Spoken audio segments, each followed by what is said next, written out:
স্মৃতি ফিরে পেয়েও মিথ্যা স্মৃতিহারা নাটক করে সোনাকে ও উর্মিকে উচিত শিক্ষা দিয়ে দীপাকে বাড়ি ফিরিয়ে আনলো সূর্য। হ্যাঁ বন্ধুরা, আমরা এমনটাই দেখতে পাবো অনুরাগের ছোঁয়া ধারাবাহিকের আগামী পর্বগুলোতে। উর্মি সূর্যকে নিয়ে কলকাতা ফিরে আসে, আর দীপাও অবিনাশের সাথে কলকাতায় ফিরে আসে। তবে উর্মি ও কুন্তলার চক্রান্তে প্রেস মিডিয়ার মুখোমুখি হয়ে অনেক অপমানের সম্মুখীন হতে হয় দীপাকে। আর উর্মি বাড়ির সবাইকে সেই ভিডিওটা দেখিয়ে দীপার বিরুদ্ধে উস্কে দেয়। এরপর দীপা সেনগুপ্ত বাড়িতে আসে, কিন্তু সবাই মিলে দীপাকে অপমান করে, এমনকি প্রবীরও দীপাকে ভুল বোঝে।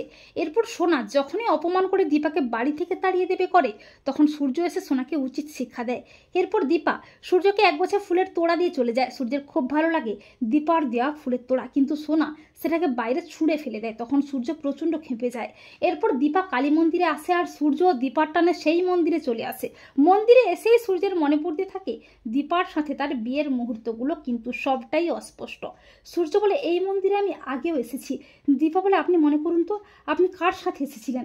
এরপর আচমকা সূর্যের সব কিছু মনে পড়ে যায়, কিন্তু সূর্য দীপাকে কিচ্ছুটি বলে না। সূর্য দীপাকে বলে, ম্যাডাম আপনি আমার সাথে আমার বাড়িতে যাবেন, দেখি কে আপনাকে অপমান করে। এরপর সূর্য দীপাকে নিয়ে সেনগুপ্ত বাড়িতে আসে, আর দীপাকে দেখে সবাই অবাক হয়ে যায়।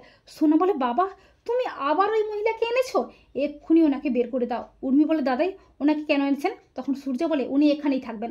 সোনা বলে, বাবা তুমি এসব কি বলছো? উর্মি বলে, দাদাই উনি কেন এখানে থাকবেন? তখন সূর্য বলে, উনি এখানে থাকবেন তার কারণ উনি আমার স্ত্রী দীপা সেনগুপ্ত, আমার মেয়েদের মা, সেনগুপ্ত বাড়ির বড় বউ। উর্মি মনে মনে ভাবে, তার মানে দাদার কি সব মনে পড়ে গেল?